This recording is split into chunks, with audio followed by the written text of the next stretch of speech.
David when he chose Ruth.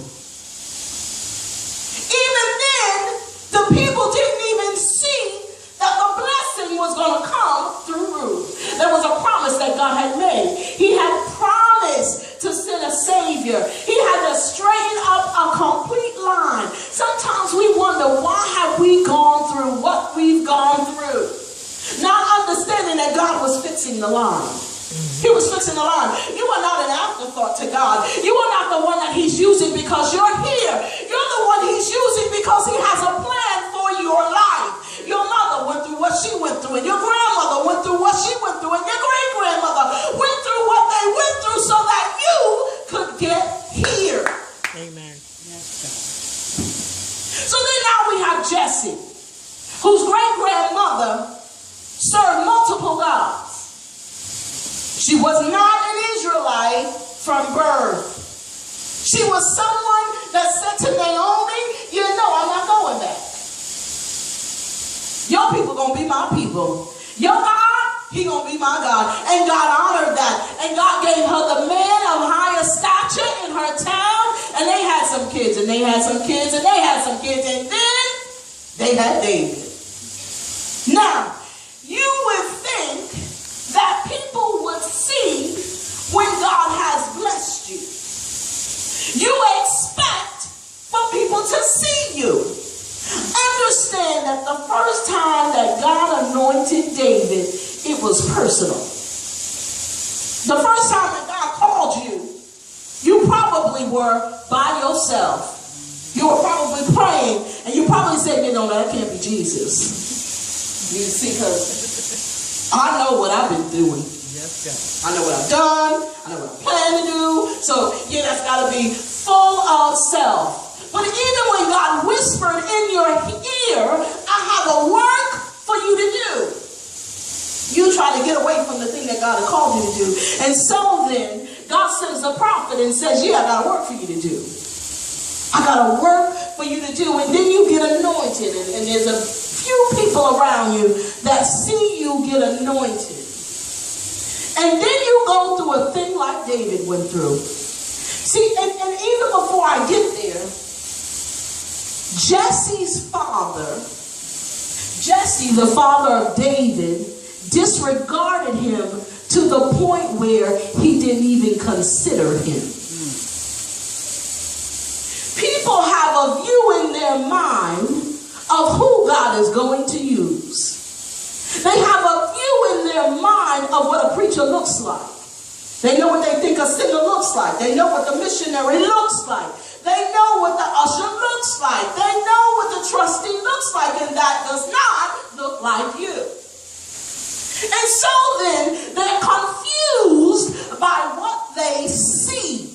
Because what they see can't possibly be who God has called. See, because what they see is who we used to be. They see a liar. They see a robber. They see somebody who used to get high. They see somebody that cussed too much. They see somebody who's always in the wrong spirit. They don't see that you've been praying.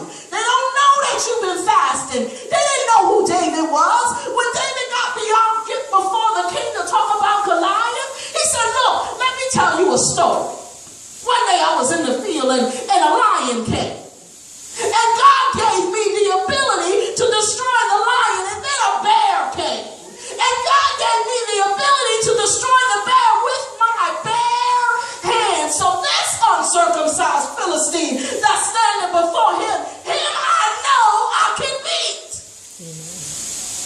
You don't understand that everything that you've been going through, that's why you've been crying at night. That's why don't nobody like you. That's why they talking about you. That's why they can't see, because God is preparing you. He's teaching you how to war. He's teaching you how to battle, because you don't wrestle against flesh and blood.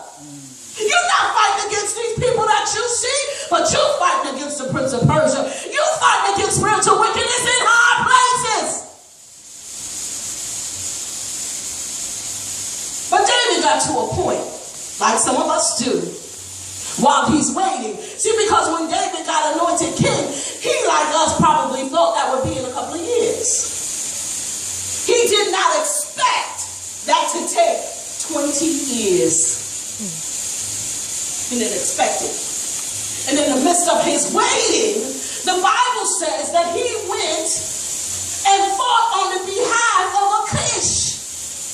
Now, you guys have certainly said all the time, well, David wouldn't he fought with the enemy. But when I was studying today, I didn't realize how much of an enemy Achish was, because Achish was the king of Gath. Guess whose home Gath was? Anybody know Goliath? Goliath was born and raised in Gath. So here you find David, the Savior, the King, that God has anointed, that God that had chosen. Listen, just because you're going through something right now doesn't mean that God hasn't called you. Just because your baby gets locked up doesn't mean you haven't been called. Just because they come and try to take your job doesn't mean you haven't been called. Just because you don't have a place to lay your head now doesn't mean you haven't been called. Just means that you've been being prepared. So here you have David. He's going to go and literally fight for the people that stood up against God. Literally. It was that group of soldiers that had the children of Israel on the run. It was those people that accepted him. You better watch who's looking at you, because you are not what they see. When they looked at David, they didn't see the champion of God. They saw their own champion. Achish was more than willing to take David in.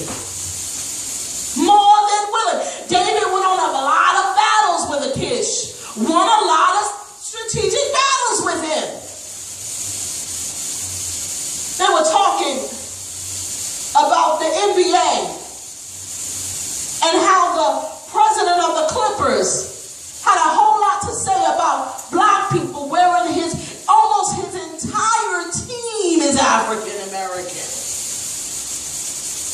But he has some not so nice things to say, because all of the people who want to use you don't necessarily see you.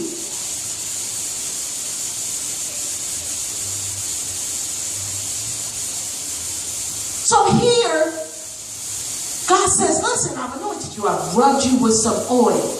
I've rubbed you with some oil. And we say, God, why is it taking so long? That's where David was. Why is it taking so